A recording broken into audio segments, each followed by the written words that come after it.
All of you take your textbook, page number 26. I'm going to start section 1, those 6 days. Monday, 22 July 2013, clouded skies and rains bring excitement and joy with them. Today, dark clouds appeared on the horizon. I felt cheerful all of a sudden. The sweet smell of the wet earth invigorated me. At last the monsoons had arrived in Delhi. And what a monsoon! The rain lasted for over an hour. Umbrellas were of no use. Suddenly there were traffic jams everywhere. Buses and cars began to honk rudely. Children had trouble going to school and old people to office. But the first monsoon showers always bring great joy, and many children decided to play in the rain on the way to school. Tuesday, 23 July 2013.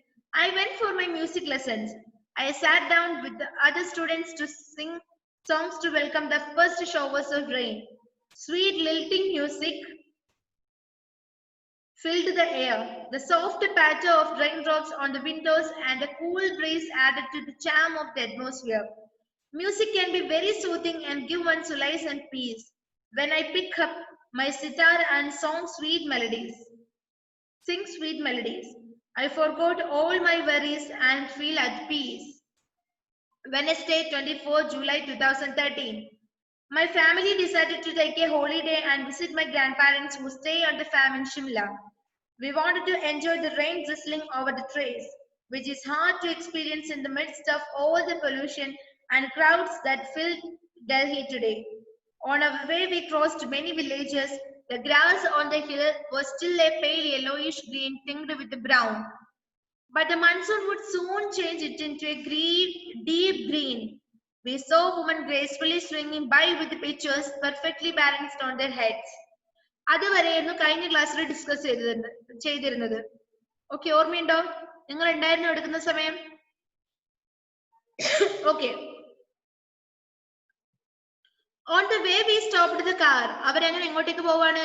ഷിംലയിലുള്ള ആ ഫാമിൽ താമസിക്കുന്നവരുടെ grand പാരന്റ്സിനെ കാണാൻ വേണ്ടിട്ട് നമ്മുടെ ഓദറിന്റെ ഫാമിലിയും കൂടി പോവാണ്. Okay. On the way we stopped the car as we couldn't resist the pleasant scene around us. On the way we stopped the car. അങ്ങനെ ഷിംലയിലേക്ക് അവരുടെ അച്ഛനെ ഗ്രാൻഡ് പാരന്റ്സിനെ കാണാൻ പോകുന്ന വഴിക്ക് അവരുടെ കാർ നിർത്തി. എന്തിനാ? As we couldn't resist the pleasant scene around us. നമുക്ക് ചുറ്റുമുള്ള സീൻസ് നമുക്ക് റെസിസ്റ്റ് ചെയ്യാൻ പറ്റുന്നില്ല, അല്ലെ? അത് കണ്ട് ആസ്വദിക്കാതെ നമുക്ക് അങ്ങോട്ടേക്ക് അവരുടെ ഗ്രാൻഡ് പാരന്റ്സിന്റെ വീട്ടിലേക്ക് പോകാൻ പറ്റുന്നില്ല. As we couldn't resist the pleasant scene around us. നമുക്ക് ചുറ്റുമുള്ള pleasant atmosphere നമുക്ക് എൻജോയ് ചെയ്യണമായിരുന്നു. അതിനെ മറികടന്ന്, അല്ലെ? അതിനെ എൻജോയ് ചെയ്യാതെ നമുക്ക് ഗ്രാൻഡ് പാരന്റ്സിനെ കാണാൻ പോകാൻ കഴിഞ്ഞില്ല. My mother took out the eats and within the minutes we had a nice spread in front of us. My mother took out the eats and within the minutes we had a nice spread in front of us. നമ്മുടെ അമ്മ നിർത്തിയ സമയത്ത് നമ്മുടെ അമ്മ എന്ത് ചെയ്തു? കഴിക്കാനുള്ളതെല്ലാം എടുത്തു വെച്ചു. 2 മിനിറ്റ് കൊണ്ട് തന്നെ നമ്മുടെ മുന്നിൽ എന്തൊക്കെയായി? എന്താ പറയുക? We had a nice spread in front of us. അല്ലെ? നമുക്ക് ചുറ്റും കഴിക്കേണ്ട ഒരുപാട് സാധനങ്ങളുടെ സ്പ്രെഡ് എന്ന് വെച്ചാൽ പടരുന്നതാണ്, അല്ലെ? ആ 2 മിനിറ്റ് കൊണ്ട് തന്നെ അമ്മ എല്ലാ വിഭവങ്ങളും എടുത്ത് മുന്നിൽ വെച്ചു കൊടുത്തു.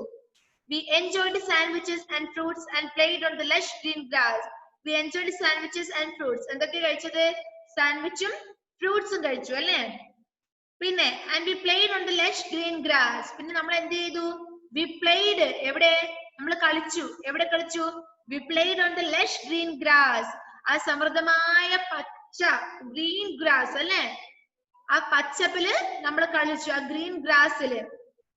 ലഷ് എന്ന് വെച്ചാൽ സമൃദ്ധമായ, ഒരുപാടുള്ളത്. സമൃദ്ധമായ എന്ന് വെച്ചാൽ ഒരുപാടുള്ളത്. ഓക്കെ, അത്രയും സമൃദ്ധമായ ഗ്രീൻ ഗ്രാസിൽ നമ്മൾ കളിച്ചു. The freshness of faintly tinged buds and the beauty of the place were breathtaking. Faintly tinged buds എന്ന് വെച്ചാല് എന്താ? ഫ്ലവേഴ്സിന്റെ ഒക്കെ മൊട്ട്, അല്ലെ? ബഡ്സ് മൊട്ടാണ്, അല്ലെ? ടിൻറ്റഡ് മീൻസ് ചായം, അതായത് ഒരുപാട് കളറിലായിരിക്കും മൊട്ട്, പൂക്കൾ ഉണ്ടാവുക.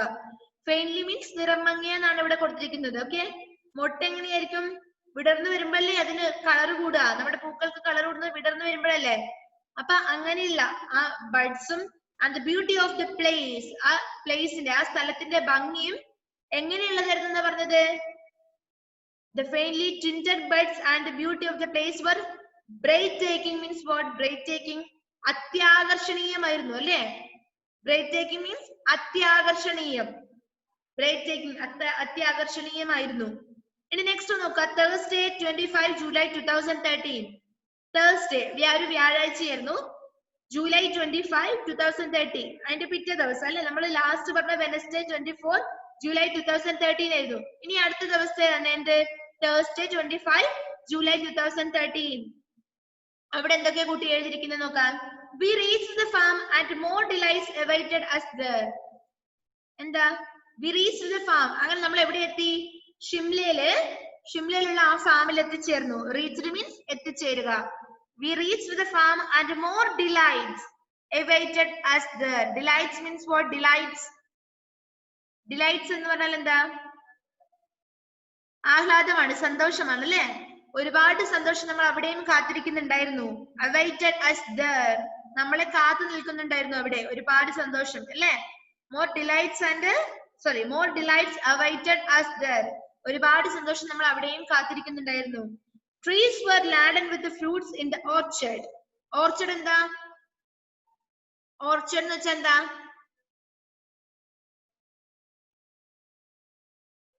പറയേ. ഓർച്ചഡ് എന്ന് പറഞ്ഞല്ല, ഫ്രൂട്ട്സിന്റെ ഒക്കെ മരങ്ങളുടെ ഒക്കെ ഒരു കൂട്ടാണ് അല്ലെ.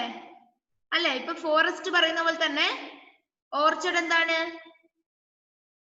ഗ്രൂപ്പ് ഓഫ് ട്രീസ് അല്ലെ. ഗ്രൂപ്പ് ഓഫ് എന്താ? ഇപ്പൊ കോക്കനട്ടിന്റെ ആവാം, ആപ്പിളിന്റെ ആവാം, ഓറഞ്ചിന്റെ ആവാം. ഓക്കെ, അതാണ് എന്ത്? ഓർച്ചഡ്. കായ്കനിത്തോട്ടം. ഓക്കെ, എന്റെ കറക്റ്റ് മീനിങ് കായ്കനിത്തോട്ടം. അതായത് ഫലവൃക്ഷങ്ങൾ വളരുന്ന വളപ്പിനെ നമ്മൾ എന്ത് പറയാ? ഓർച്ചഡ് എന്ന് പറയാം. ഫലവൃക്ഷങ്ങൾ എന്ന് വെച്ചാൽ എന്താ? ഫലങ്ങൾ തരുന്നത്. അതിപ്പോ മിസ് പറഞ്ഞ ആപ്പിൾ ആവാം, കോക്കനട്ട് ആവാം, അങ്ങനെയൊക്കെ. Okay. Trees were laden with the fruits in the orchard. Trees എങ്ങനെയായിരുന്നു നിൽക്കുന്നുണ്ടായിരുന്നത്? Trees were laden with. Laden with means here the meaning of laden with is heavily loaded with. Okay, heavily loaded with വെച്ചാൽ എന്താ? Heavily loaded എന്ന് വെച്ചാൽ എന്താ? അതിന് താങ്ങാൻ പറ്റുന്നതിനെക്കാട്ടിലും ഒരുപാട് heavily അല്ലെ, ഒരുപാട് ഹെവി ആയിട്ടത് ലോഡഡ് വിത്ത് വെച്ചാൽ എന്താ? ഫ്രൂട്ട്സ് എന്താ ലോഡഡ് വിത്ത് ചെയ്യുന്നത്?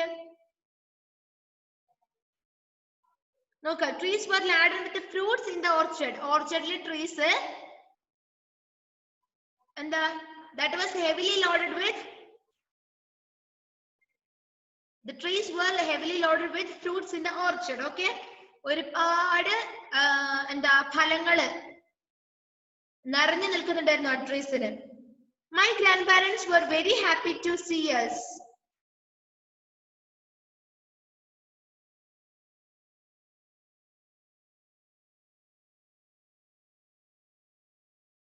Miss Muta. Thanks.